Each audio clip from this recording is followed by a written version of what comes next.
Hello children, आइए हम लोग हिंदी पढ़ते हैं।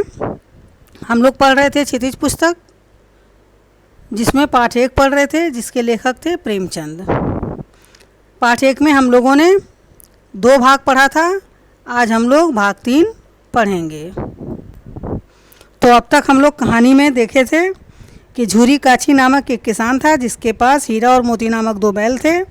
दोनों बैल आपस में बड़े प्रेम से रहते थे और वो दोनों अपने मालिक से भी बहुत प्रेम करते थे। परंतु एक दिन झूरी ने अपनी पत्नी के भाई गया को दोनों बैलों को दे दिया और गया दोनों बैलों को लेकर अपने घर गया। लेकिन दोनों बैलों को अच्छा नहीं लगा और वो दोनों वहाँ से भाग खड़े हुए। दूसरे दिन फिर से गया आता है और फिर से दोनों बैलों को ले जाता है। इस बार वो उसे मोटी रस्सी में बांध कर रखता है और दोनों बैलों से ज़बरदस्ती खेत जुतवाता है और उसे खाने में सिर्फ सूखा भूसा देता है। परंतु उसी घर में एक छोटी सी बच्ची रहती थी, जो दोनों बैलों को बहुत प्यार करती थी।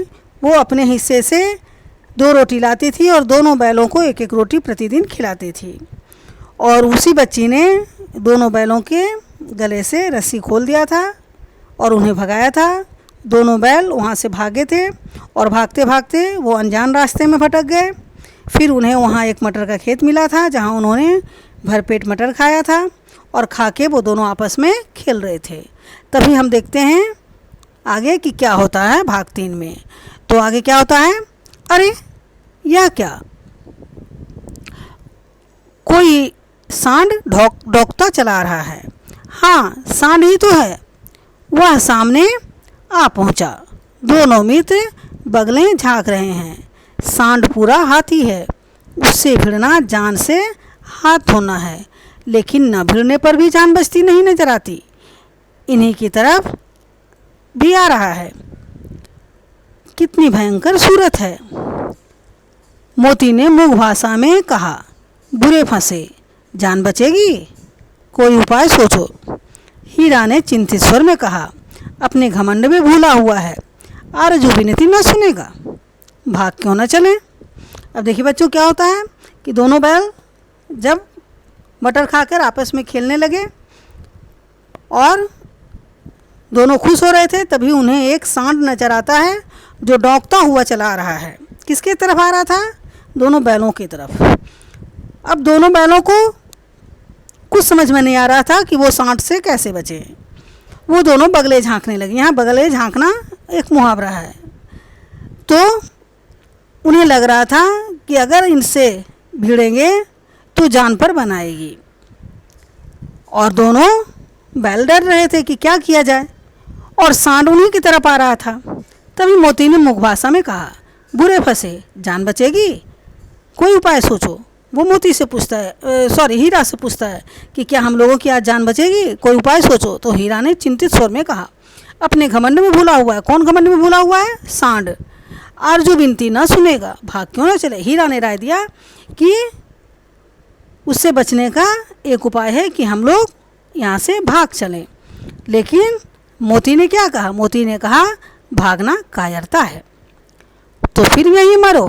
बंदा तो 9-2-11 होता है, और जो दौड़ाए तो फिर कोई उपाय सोचो जल्द। उपाय यही है कि उस पर दोनों जने एक साथ चोट करें। मैं आगे से रगेता हूँ, तुम पीछे से रगे दो। दोहरी मार पड़ेगी तो भाग खड़ा होगा, मेरी ओर झपटे। तुम बगल में उसके पेट में सींग घुसेड़ देना। जान जोखिम है, पर दूसरा उपाय नहीं है। दोनों मित्र जान हथेलियों पर लेकर लपके। सांड को भी संगठित शत्रुओं से लड़ने का तजुर्बा न था। वह तो एक शत्रु से मल्लयुद्ध करने का आदी था। जो ही हीरा पर झपटा, मोती ने पीछे से दौड़ाया। सांड उसकी तरफ मुड़ा तो हीरा ने रगेदा। सांड चाहता था कि एक एक करके दोनों को गिरा ले, पर ये दोनों भी उस्ताद थे, उसे अवसर न देते थे। एक बार सांड झल्लाकर हीरा का अंत कर देने के लिए चला कि मोती ने बगल से आकर पेट में सींग भोंक दिया।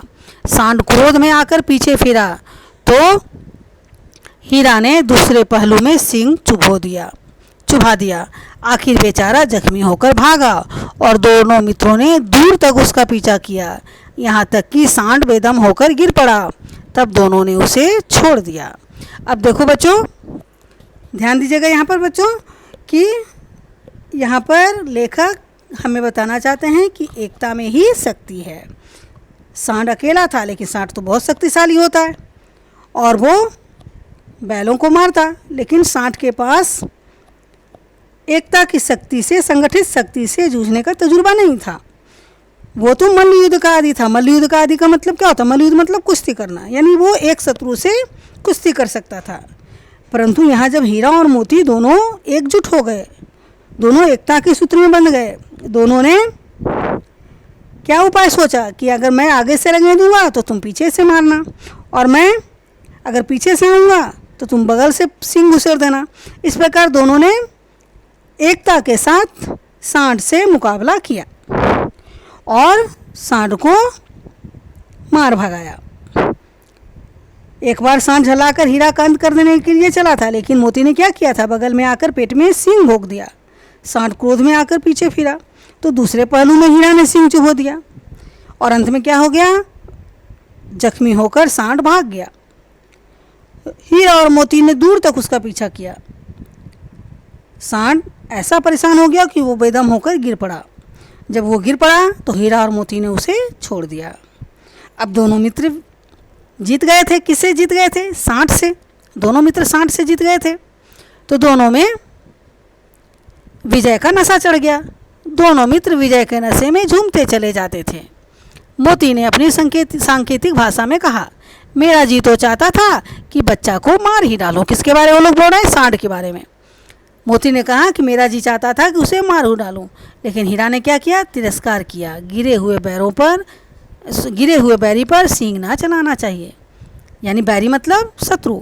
तो यहाँ पर हीरा फिर नीति विषयक, हीरा के द्वारा लेखक ने फिर यहाँ नीति विषयक मूल्य हम लोगों को सिखाया है कि अगर शत्रु गिर जाए, निहत्था हो जाए, तो उस पर वार नहीं करना चाहिए। तो हीरा यहाँ क्या कहता है कि गिरे हुए बैरी पर सींग ना चलाना चाहिए। तो मोती कहता है यह सब ढोंग है, बैरी को ऐसा मारना चाहिए कि फिर ना उठे, है ना? मोती कहता है। अब हीरा कहता है अब घर कैसे पहुँचेंगे, वह सोचो। तो मोती कहता है पहले कुछ खा लें तो सोचें। सामने मटर का खेत था। सामने मटर का खेत था ही, क्योंकि उसी मटर में उन्होंने पहले भी मटर खाया था। मोती उसमें घुस गया। हीरा मना करता रहा, पर उसने एक न सुनी। हीरा को डर लग रहा था कि अगर खेत का मालिक आ जाएगा तो हम लोगों को मार मिलेगी, इसलिए वो मना कर रहा था। लेकिन मोती उसकी बात ना सुना और वो मटर के खेत में चला गया और मटर खाने लगा। अभी 2 ही 4 ग्रास खाए थे कि 2 आदमी लाठियाँ लिए दौड़ पड़े, दोनों मित्रों को घेर लिया। हीरा तो मेड़ पर था। मेड़ का मतलब जानते हैं ना बच्चों, कि 2 खेतों के बीच में जो पतला रास्ता जैसा रहता है ऊंचा, जिसको गांव में आरी कहते हैं, वही मेड़ कहलाता है। तो हीरा तो मेड़ पर था, निकल गया, और मोती सींचे हुए खेत में था। क्योंकि खेत में पटाई हुई थी और वहाँ कीचड़ था, तो वो मटर तो खा रहा था, लेकिन उसके खूर कीचड़ में धंसने लगे। न भाग सका, पकड़ लिया। हीरा ने देखा सगी संकट में है तो लौट पड़ा, फंसेंगे तो दोनों फंसेंगे। रखवालों ने उसे भी पकड़ लिया। प्रातःकाल दोनों मित्र काजी हाउस में बंद कर दिए गए। अब देखिए बच्चों क्या होता है कि मोती खेत में घुस गया था मटर खाने के लिए और हीरा मेड़ पर खड़ा था। अब जो खेत के मालिक आए तो मोती पकड़ा गया, क्योंकि वो कीचड़ में था तो भागने नहीं सका। लेकिन हीरा भाग सकता था, परंतु उसे लगा कि उसका संगी संकट में, यानी उसका मित्र संकट में है, तो वो नहीं भागा और वो भी लौट पड़ा। उसके मन में विचार आया कि अगर फंसेंगे तो दोनों फंसेंगे। इसलिए जब वो पास आया तो रखवालों ने उसे भी पकड़ लिया और दोनों मित्र को कहाँ बंद कर दिया गया? काजी हाउस में बंद कर दिया गया। अब आते हैं हम लोग भाग 4। भाग 4 में क्या होता है आगे? दोनों मित्रों को जीवन में पहली बार ऐसा साबिका पड़ा कि सारा दिन बीत गया और खाने को एक दिन का भी ना मिला। काजी हाउस में जब हीरा और मोती को बंद कर दिया गया तो उन्हें दिन भर कुछ भी खाने को नहीं मिला। और ऐसा साबिका का मतलब होता है वास्ता या सरोकार, तो ऐसा वास्ता उन्हें पहली बार पड़ा था। समझ में ही ना आता था कि यह कैसा स्वामी है। इससे तो गया फिर भी अच्छा था। अब उसे काजी हौस के स्वामी से अच्छा गया लग रहा था, क्योंकि गया तो कम से कम सूखा भूसा खाने भी देता था, यहाँ तो उसे कुछ भी नहीं मिल रहा था। और उस काजी हौस में बहुत सारे जानवर थे। यहाँ कई भैंसें थीं, कई बकरियाँ, कई घोड़े, कई गधे, पर किसी के सामने चारा ना था। सब ज़मीन पर मुर्दों की तरह पड़े थे। कई तो इतने कमज़ोर हो गए थे कि खड़े भी ना हो सकते थे। सारा दिन दोनों मित्र फाटक की ओर टकटकी लगाए ताकते रहे, पर कोई चारा लेकर आता ना दिखाई दिया। तब दोनों ने दीवार की नमकीन मिट्टी चाटनी शुरू की, पर इससे क्या तृप्ति होती। अब देखिए आगे क्या होता है। रात को भी जब कुछ भोजन न मिला तो हीरा के दिल में विद्रोह की ज्वाला दहक उठी। मोती से बोला, अब तो नहीं रहा जाता मोती। मोती ने सिर लटकाए हुए जवाब दिया, मुझे तो मालूम होता है प्राण निकल रहे हैं। इतनी जल्दी हिम्मत न हारो भाई, यहाँ से भागने का कोई उपाय निकालना चाहिए। अब देखिए हीरा के मन में, हीरा जो कि ज़्यादा गुस्सा नहीं करता था, फिर भी भूख के मारे, चूँकि दिन भर उन लोगों को कुछ भी खाने को न मिला था, हीरा के दिल में विद्रोह की ज्वाला दहक उठी और उसने मोती से कहा कि अब नहीं रहा जाता मोती। मोती भी सिर लटकाए हुए जवाब दिया कि मुझे तो मालूम होता है प्राण निकल रहे हैं। तभी हीरा कहता है कि इतनी जल्दी हिम्मत ना हारो भाई, यहाँ से भागने का कोई उपाय निकालना चाहिए। तो आगे क्या कहते हैं कि मोती कहता है कि आओ दीवार तोड़ डालें। तो हीरा कहता मुझसे अब कुछ नहीं होगा, बस इसी बूते पर अकड़ते थे। कौन कहता है? मोती। सारी अकड़ निकल गई। बाड़े की दीवार कच्ची थी, हीरा मजबूत तो था ही, अपने नुकीले सींग दीवार में गड़ा दिए और जोर मारा तो मिट्टी का एक चिप्पड़ निकल आया।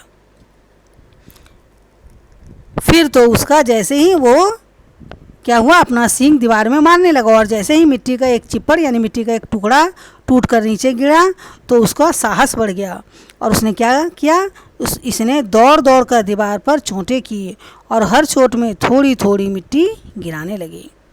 उसी समय कांजी हाउस का चौकीदार लालटेन लेकर जानवरों की हाजिरी लेने आ निकला। हीरा का उजटपन देखकर उसने उसे कई डंडे रसीद किए और मोटी सी रस्सी से बांध दिया। चूँकि हीरा अपने सींग से दीवारों को तोड़ रहा था तो चौकीदार जो आया, कांजी हाउस का चौकीदार, उसने हीरा को मोटी रस्सी से बांध दिया और उसे कई डंडे मारा भी। मोती ने पड़े पड़े कहा, आखिर मार खाई, क्या मिला? तो हीरा ने कहा, अपने बूते भर जोर तो मार दिया। तो मोती कहता, ऐसा जोर मारना किस काम का कि और बंधन में पड़ जाएं? तो हीरा कहता, जोर तो मारता ही जाऊंगा, चाहे कितने ही बंधन पड़ते जाए। अब यहाँ गौर कीजिएगा बच्चों कि यहाँ पर लेखक एक बहुत बड़ी सीख दे रहे हैं कि इंसान को कभी भी अपना धैर्य नहीं खोना चाहिए और अंतिम समय तक प्रयास करना चाहिए। चूँकि ये कहानी प्रेमचंद ने भारतीयों को आज़ादी के संघर्ष के लिए प्रेरणा देने के लिए लिखा था, इसलिए यहाँ पर ये प्रेरणा दिया जा रहा है कि कितने भी बंधन पड़े उसे तोड़ने का प्रयास करना चाहिए, कभी भी निराश नहीं होना चाहिए। तो आगे मोती कहता है, जान से हाथ धोना पड़ेगा, कुछ परवाह नहीं। चूँकि बच्चों जो आज़ादी के दीवाने होते हैं उन्हें जान की भी परवाह नहीं होती है। तो हीरा कहता है कि कुछ परवाह नहीं, यूँ भी तो मरना ही है।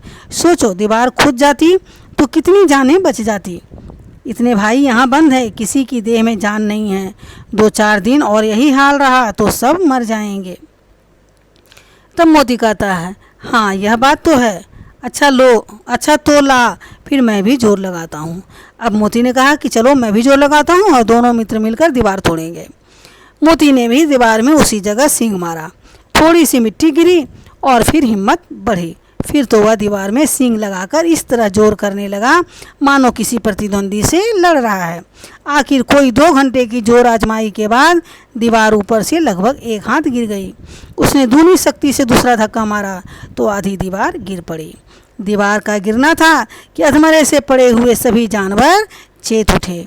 3 घोड़ियाँ सरपट भाग निकली। जैसे ही दीवार टूटा, 3 घोड़ी थे वहाँ, तीनों भाग निकली। फिर बकरियां निकली, इसके बाद भैंसें भी खिसक गई, पर गधे अभी तक झोंके त्यों खड़े थे। यानी सब जानवर भाग गए लेकिन वहाँ गधे जो थे वो नहीं भाग रहे थे, वो ज्यों के त्यों खड़े थे। हीरा ने पूछा, तुम दोनों क्यों नहीं भाग जाते? एक गधे ने कहा, जो कहीं फिर पकड़ लिए जाएं। तो हीरा का, तो क्या हर्ज है, अभी तो भागने का अवसर है। तो गधा कहता है, हमें तो डर लगता है, हम यहीं पड़े रहेंगे। आधी रात से ऊपर जा चुकी थी। दोनों गधे अभी तक खड़े सोच रहे थे कि भागें या ना भागें, और मोती अपने मित्र की रस्सी तोड़ने में लगा हुआ था। जब वह हार गया तो हीरा ने कहा, तुम जाओ, मुझे यहीं पड़ा रहने दो, शायद कहीं भेंट हो जाए। क्योंकि मोती हीरा की रस्सी तोड़ने में लगा हुआ था, क्योंकि हीरा को कांजी हाउस के चौकीदार ने मोटी रस्सी में बांध दिया था। उस रस्सी को तोड़ने का प्रयास मोती कर रहा था, काटने का प्रयास कर रहा था। मोती तो भाग सकता था, लेकिन वो हीरा को छोड़कर नहीं भागना चाहता था। तब हीरा ने कहा कि तुम जाओ, मुझे यहीं पड़ा रहने दो, शायद कहीं फिर भेंट हो जाए। लेकिन मोती ने आंखों में आंसू लाकर कहा, तुम मुझे इतना स्वार्थी समझते हो हीरा? हम और तुम इतने दिनों एक साथ रहे हैं, आज तुम विपत्ति में पड़ गए तो मैं तुम्हें छोड़कर अलग हो जाऊं? देखिए बच्चों, यहाँ पर पशु के माध्यम से सच्ची मित्रता का उदाहरण पेश किया गया है। यानी हीरा की रस्सी नहीं टूट रही है, लेकिन मोती भागने में समर्थ है, फिर भी वो हीरा को छोड़कर नहीं भाग रहा है। हीरा ने कहा, बहुत मार पड़ेगी, लोग समझ जाएंगे कि यह तुम्हारी शरारत है। मोती गर्व से बोला, जिस अपराध के लिए तुम्हारे गले में बंधन पड़ा, उसके लिए अगर मुझ पर मार पड़े तो क्या चिंता, इतना तो हो ही गया कि 9-10 प्राणियों की जान बच गई, वे सब तो आशीर्वाद देंगे। अब यहाँ पर देखिए बच्चों, क्या कह रहा है मोती कि जिस अपराध के लिए हमारे दोस्त के गले में बंधन है, उसके लिए अगर मुझे मार भी पड़ेगी तो मुझे कोई चिंता नहीं है। हाँ, 9-10 प्राणियों की जान बच गई। 9-10 प्राणी कौन थे वहाँ? चूँकि 3 घोड़ी थे और बकरियाँ थी, भैंसे थे, सब वहाँ से भाग खड़े हुए, और 2 गधे भी थे, लेकिन गधे भागे नहीं थे अभी तक। तो मोती ने कहा कि कम से कम उन सबों की आशीर्वाद तो हमें मिलेगी। यह कहते हुए मोती ने दोनों गधों को सींगों से मार मार कर बाड़े के बाहर निकाला और तब अपने बंधु के पास आकर सो रहा। अब चूँकि गधे दोनों जो थे वो भाग नहीं रहे थे, तो मोती ने क्या किया, दोनों को सींग मार मार कर वहाँ से भगाया, उसे स्वतंत्र किया, और फिर अपने दोस्त हीरा के पास आकर वो सो रहा। भोर होते ही मुंशी और चौकीदार तथा अन्य कर्मचारियों में कैसी खलबली मची, इसके लिखने की ज़रूरत नहीं। बस इतना ही काफ़ी है कि मोती की खूब मरम्मत हुई और उसे भी मोटी रस्सी में बांध दिया गया। क्योंकि काजी हाउस का मालिक को जब पता चला कि दीवार टूट गया है और हीरा और मोती नामक जो दोनों बैल हैं, दोनों बैलों ने ही दीवार को तोड़ा था, क्योंकि वही दोनों बैल वहाँ पर थे और बाकी सब जानवर भाग चुके थे। तो खलबली मच गई और क्या हुआ, उन दोनों ने मोती की खूब मरम्मत की, क्योंकि हीरा तो बांधा हुआ था, उन्हें लगा कि मोती ही सब कुछ किया है, इसलिए मोती की खूब मरम्मत की और मोती को भी मोटी रस्सी से बांध दिया। इस प्रकार बच्चों, आज हम लोगों ने भाग 3 और भाग 4 पढ़ा। अगले दिन हम लोग भाग 5 पढ़ेंगे। आज हम होमवर्क देते हैं फिर आपको पढ़े हुए भाग से। आप 2 प्रश्न लिखिए। पहला प्रश्न है, हीरा और मोती ने सांड से मुकाबला कैसे किया? फिर से सुनिए, हीरा और मोती ने सांड से मुकाबला कैसे किया? दूसरा प्रश्न सुनिए, काजी हाउस में बंद होने के बाद हीरा और मोती ने क्या किया? फिर से एक बार, काजी हाउस में बंद होने के बाद हीरा और मोती ने क्या किया? इन दोनों प्रश्नों का उत्तर आप तैयार कीजिएगा और भाग 3 और भाग 4 को एक बार ध्यान से पढ़िएगा। तब तक के लिए धन्यवाद।